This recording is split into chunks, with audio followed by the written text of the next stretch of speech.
बरं.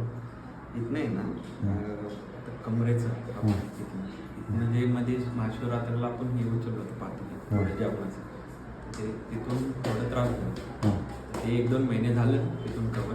त्यानंतर आत्ता मला परत त्रास व्हायला लागला. आता ऑफिसला बसतोय ना जास्त त्रास होतो. अच्छा. केलकीमध्ये थेरपी पण केली सगळे. थेरपीमध्ये काय काय केलं? त्यांनी निडल कपिंग अजून निडल पण केलं. हां निडल कपिंग पण केलं. कपिंग पण केलं. अजून त्यांच्याकडे जे मशिनरी होते कसले त्यांनी झोपायचं व्हायब्रेशन अजून स्टेंटिंगच्या नाही का हां बरेच उपचार केले. तेवढं 6 सेशन घेतले त्यांनी. फरक पडायचा घरी जाताना.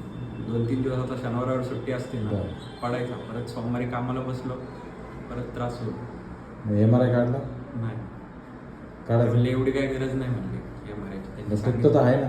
हा दुखतंय. मग परत इकडं नाही फरक पडला मग तिकडं जायचं. नाही आता असं कसं ते म्हणलं बघू आता काय होते एकदा ते बघू म्हणलं काय होते नक्की. अच्छा. काय ऑपरेशन झालंय? नाही फ्रॅक्चर नाही मणक्याचा त्रास आहे.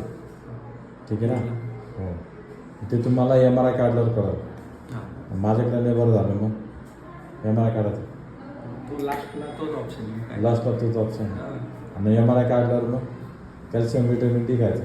नाही मग ऑपरेशन करायचं. ऑपरेशन तर नको आहे. तुम्हाला कोण सांगितलं इथं? असंच रील बघूनच रील आलं. आता बघून ते सर्च करायचो ना ते सगळे पुण्यातल्या वगैरे आजूबाजूचे सगळे रील येतात ना. सगळे यायचे पुण्याचे. माझा रील आवडला. नाही बघितलं जरा एक्सपिरियन्स घ्या म्हणलं. अच्छा अनुभव घ्यायचा.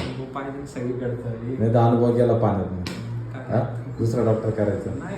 दुसरा आता काय किती करणार हे आता लास्ट आहे.